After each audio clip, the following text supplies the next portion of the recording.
Hello and welcome to my channel, Rhino here. Today we're looking at a live stream by Cameron Bertuzzi over at Capturing Christianity. It's called Over 100 Arguments for the Existence of God, and it is over 4 hours long, so there's no way I'm covering the whole thing.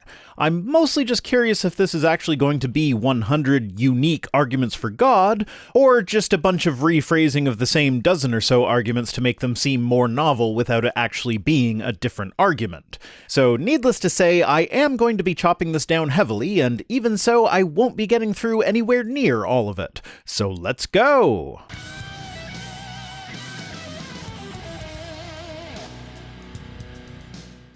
One cold February night, I was lying on the top of my brother's car outside looking at the stars again. And in the same way I felt compelled to cry out for change before, I just felt compelled to blurt out, "God, if you're real, then show yourself to me and I'll follow you. I'll believe in you." And no sooner than I finished uttering those words, the biggest shooting star I'd ever seen went across the sky. Yeah, just starting with part of the conversion story from Dr. McIntosh. This is the event that seems to have really affected him the most. He prayed for God to show himself, and then he saw a meteor.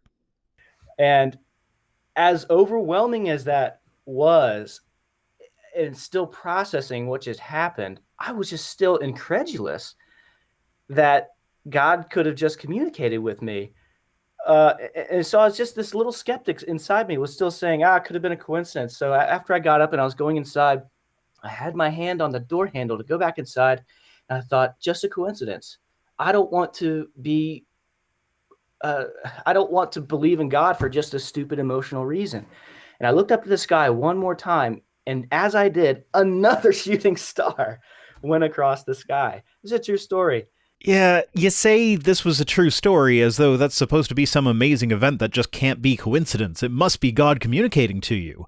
But being a bit of an astronomy geek myself, I can tell you that every year there are about 30 meteor showers, where peak frequency for meteors can get up to 75 per hour. Now, he did say February, so that narrows it down a bit. February and March are usually pretty quiet months for meteor showers, but depending on what year it was, one of these sporadic meteor showers could have been active that month. After all, this year, the Anthelian meteors were pretty active, peaking at about 3 meteors per hour in February. And, of course, just generally speaking, there are several thousand fireball-class meteors that hit the atmosphere every day. Just most aren't observed. Seeing 2 shooting stars in one night is a perfectly normal occurrence, is what I'm saying. So that was it for me. And after I came to believe in God as a result of that, I reflected back and saw how important those theistic arguments were to me. I also find this quite telling.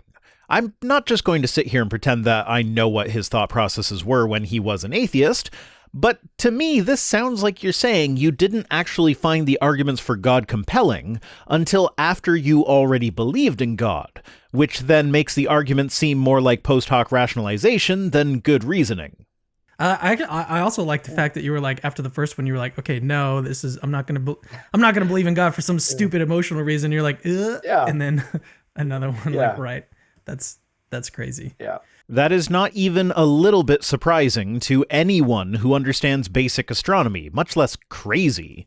Now, maybe there was something supernatural about it that is impossible to communicate like this, so maybe he did really experience something. But you can't expect other people to be convinced by your description, which is perfectly simple to account for with no supernatural intervention whatsoever. What is a good argument? A sound argument would be a good argument. It's actually really hard to say what a good argument is. No, I just said it. A sound argument is a good argument. An argument is valid when it is structured in a way that if the premises are true, the conclusion then has to be true. An argument is sound when not only is it valid, but its premises are actually true. The difficulties with arguments for God are usually found in the argument over whether or not the premises are actually true. It's a novel argument. Let's call it the Dixie argument. Either my cat is named Lucifer or God exists. My cat is not named Lucifer, so God exists. See, now that is an example of an argument that is valid, but is not sound. If it was true that either your cat's name is Lucifer or God exists, and your cat is not named Lucifer, then yes, God would exist. However, premise 1 is a false dichotomy. It is not true that the name of your cat has anything to do with the existence of God, so you can name your cat whatever you want and it won't have an impact on whether or not God exists. So the argument fails to be sound, and it is easy to show that it is not sound. Okay. Look, I think that's a sound argument for God's existence because I think both of the premises are true. I'm sorry, what? Did a PhD philosopher really just call an argument whose primary premise is based on a false dichotomy a sound argument? I think God exists, and my cat is not named Lucifer. Okay, but even if God exists, this still isn't a sound argument. The name of your cat has no causal link to the existence status of God, so that's not an either-or. Should you one day decide to get a cat and name it Lucifer, that would not suddenly make God stop existing. And what about all the times in your life where you may not have even had a cat? I'm glad this is the example of a bad argument, but you're not instilling me with much confidence with how you're talking about this obviously bad argument for God. Now, let's jump ahead to the first actual argument.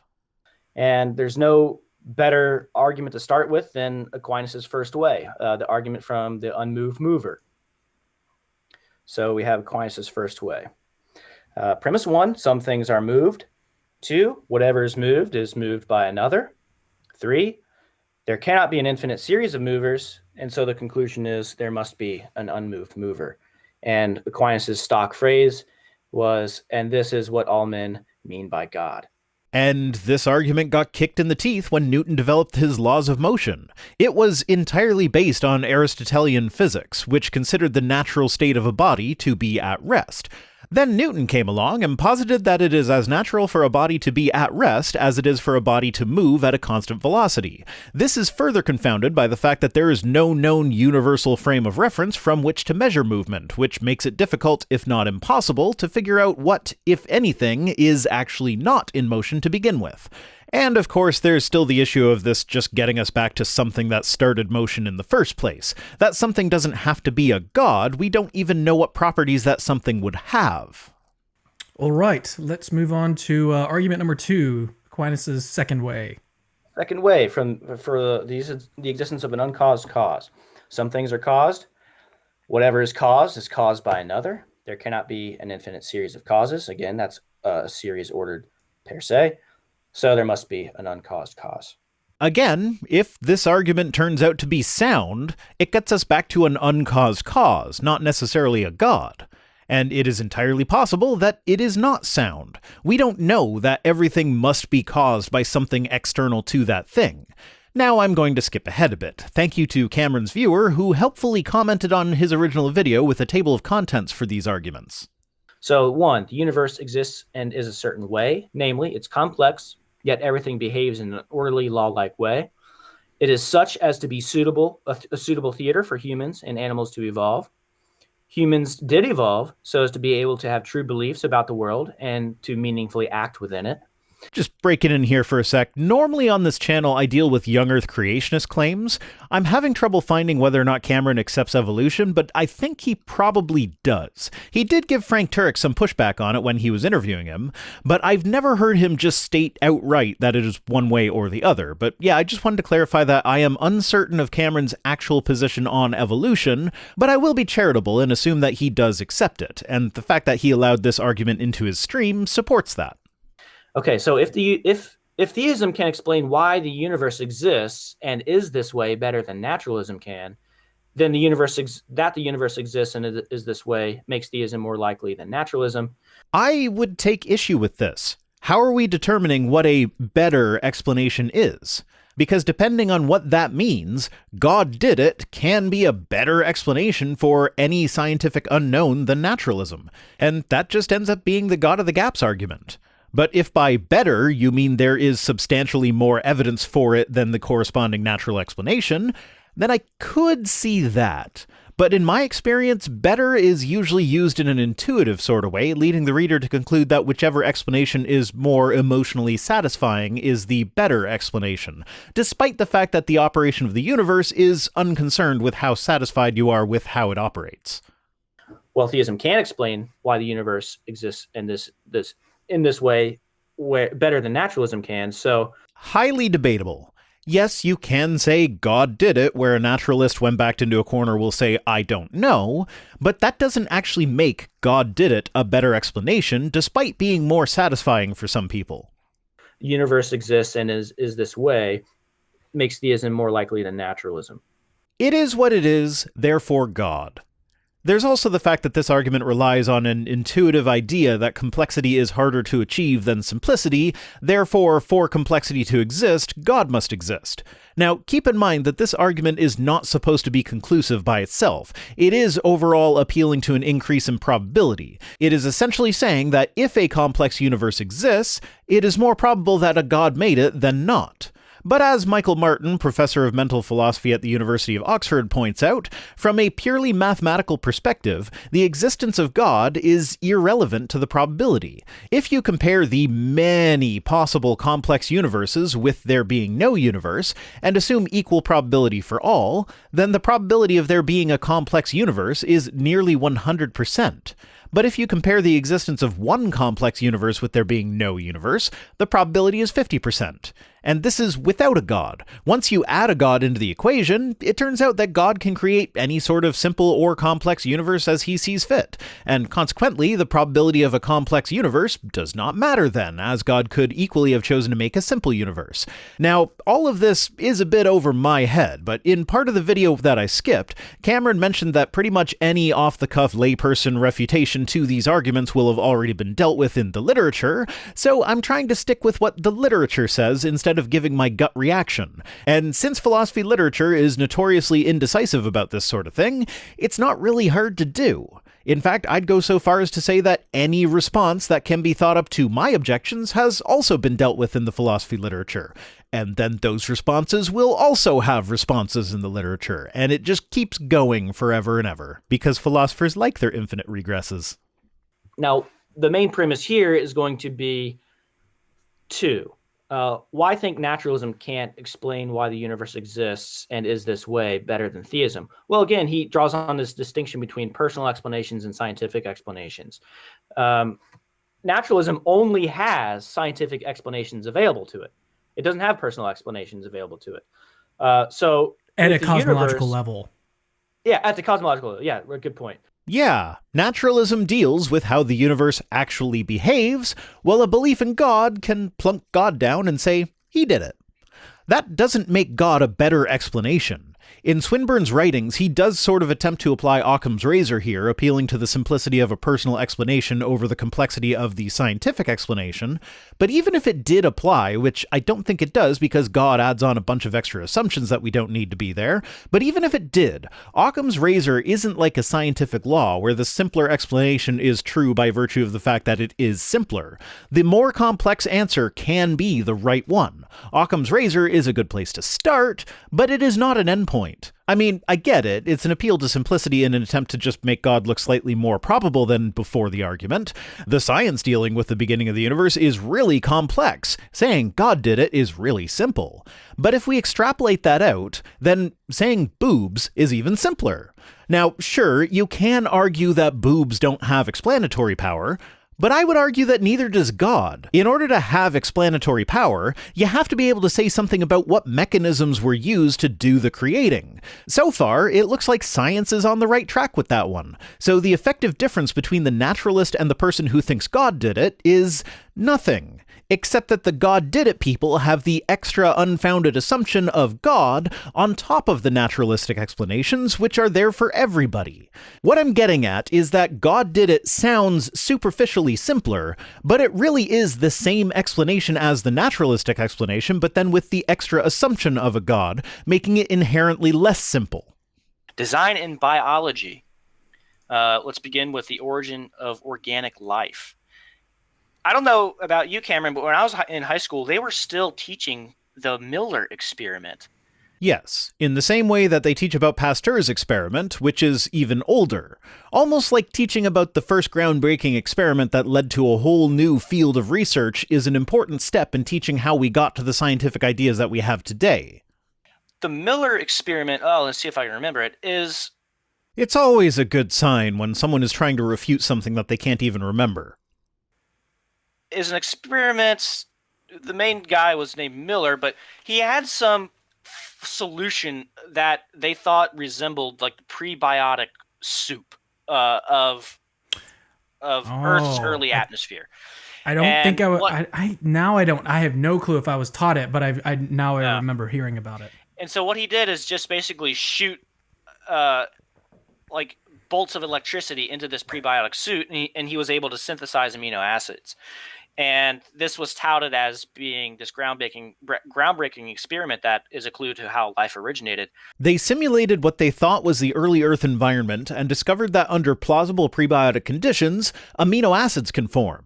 This wasn't just touted as being a groundbreaking experiment, it was a groundbreaking experiment. It was a completely successful experiment, and when the sealed vials were examined decades later with more sensitive equipment, the scientists were able to identify 14 amino acids compared to Miller's original 5.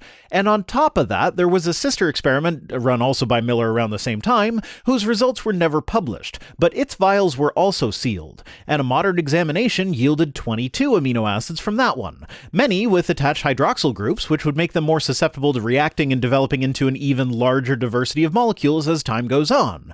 So, yes, they got the early Earth atmosphere wrong, but they demonstrated that amino acids can form naturally, and our more recent re-examination has demonstrated a certain amount of stability in the resulting acids. And since we have also found amino acids that have formed naturally in some pretty harsh conditions as well, like on meteorites, it is now well-established science that amino acids can form naturally. And this well-established science had its beginnings in the Miller-Urey experiment, which you seem to be implying is somehow irrelevant.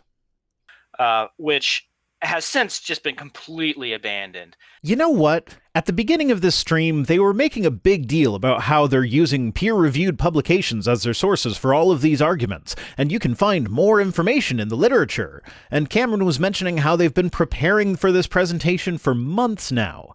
You'd think that in such a well-prepared presentation where they pride themselves on their use of peer-reviewed literature, they would have at least spent some of the time in scientific literature when it's relevant, as well as the philosophical literature, because the 5 seconds that it would have taken to Google Miller-Urey modern research would have taken you straight to a paper that was published in my favorite journal, PNAS, in 2017, which shows that a Miller-Urey style experiment can produce RNA nucleobases. In the future, please do some very basic research before speaking definitively about how useless one of the most groundbreaking experiments of the 20th century was. I'm pretty sure he's trying to set up a life can't come from non-life, therefore God style argument right now, but let's just think for a moment. Can we really trust someone's scientific opinion on whether or not simple life could develop from the chemistry of the early Earth when they aren't even passingly familiar with the history of origin of life research? Anyway, we have an argument in biology from organic life. Given what we know, complex organic life in the universe could not have originated naturalistically. I reject the premise. Given what we know, there is no reason to think that it couldn't have originated naturalistically, and every year we make a bit more progress in figuring out how it could have happened. If, given what we know, complex organic life could not have originated naturalistically, it's reasonable to believe that it originated supernaturalistically, so it's reasonable to believe that complex organic life originated supernaturalistically. This argument just seems to be a dressed-up version of the God of the Gaps. How did life start? We don't know.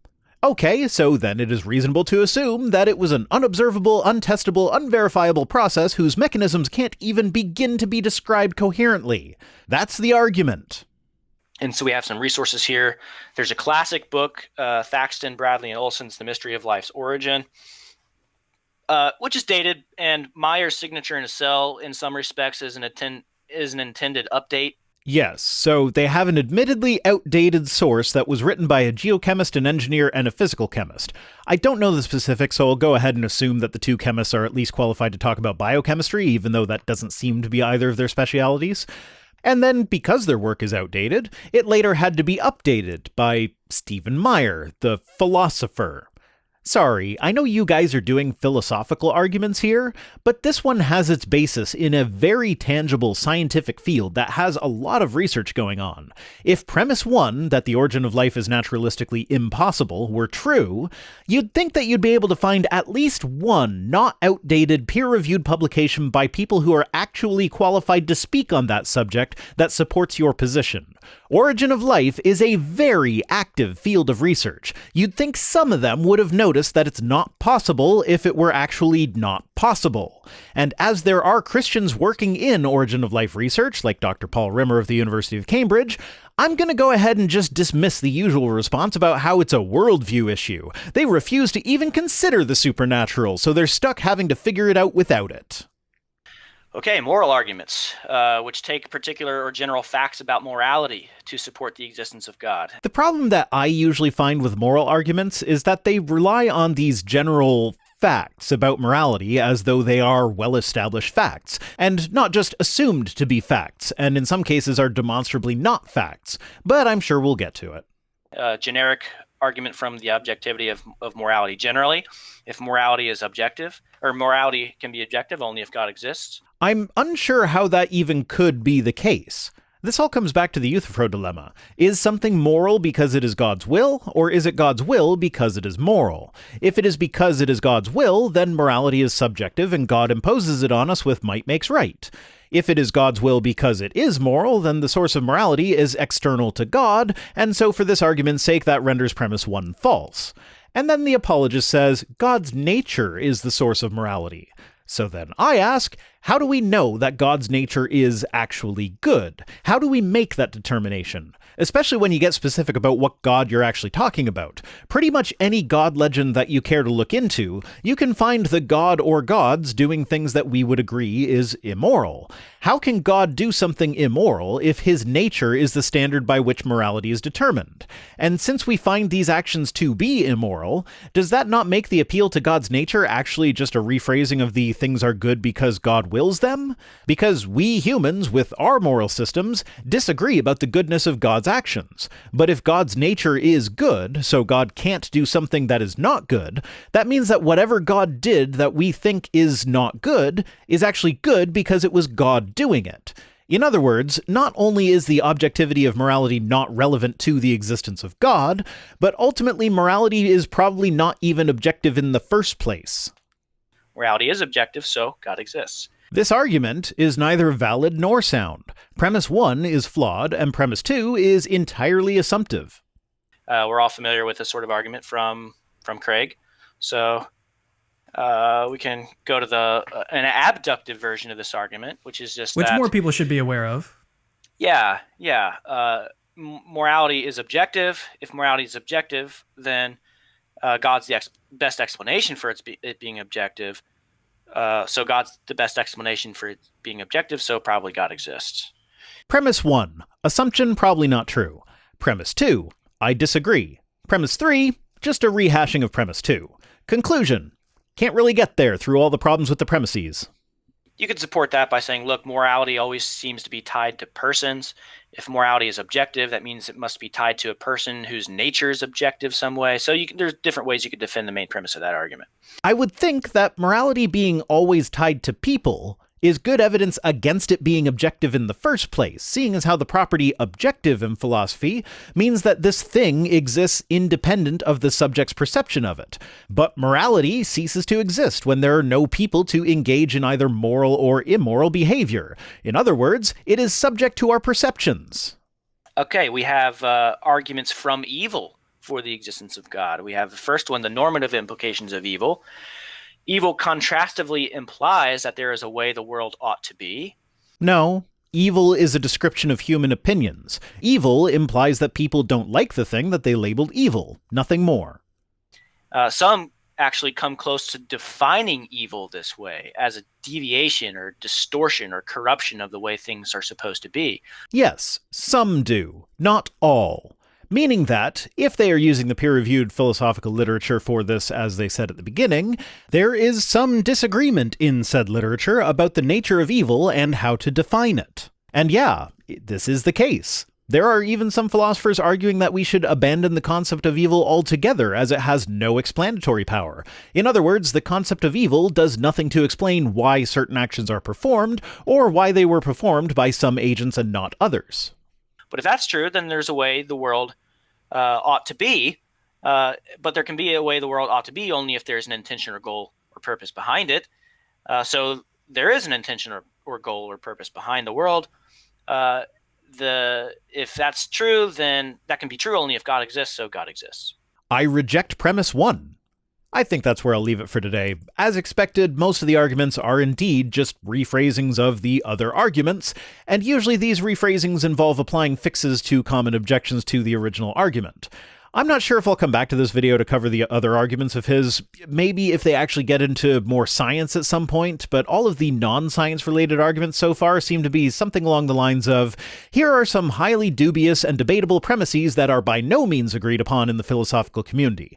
If you agree with these premises, then God exists, or is more likely to exist. Therefore, God. Today's comment of the day comes to us from Mitchell Turner, who says, "All right, 1 minute in, you've said that the Bible has an outdated moral framework. Explain to me then how you know what is right and wrong."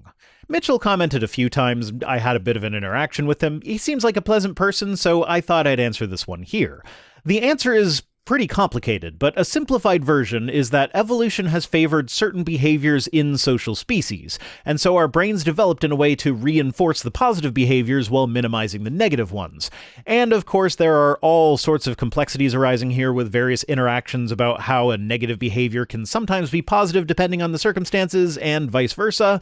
So the negatives weren't completely weeded out, and the positives weren't completely reinforced. But since most of us can agree on a lot of the negatives and positives, we get together and codify them into laws based on our evolutionarily developed intuitions. And that's why most people can agree on the big things that would have the strongest negative impact on the widest variety of circumstances, but the less impactful the action, the more variety you'll see in whether or not people consider it to be moral. Thanks for watching. Special thanks as always to my patrons, Lynn Dobbs, Mark McManus, What Jesus, and all the rest, who are the hundreds of arguments that exist to counter the hundreds of arguments for God that are my channel. If you'd like to prove that philosophers really can argue indefinitely about anything, and also apparently my channel argues for God now, you can join us on Patreon for as little as $1 per week over at patreon.com/ViceRhino. If you feel so inclined, you can also support the channel through direct donation or my Amazon wishlist, which are linked in the description. If you'd like to listen to my videos in podcast form, the link for that is also in the description, as well as links to my social media accounts and my PO Box address. See you next time.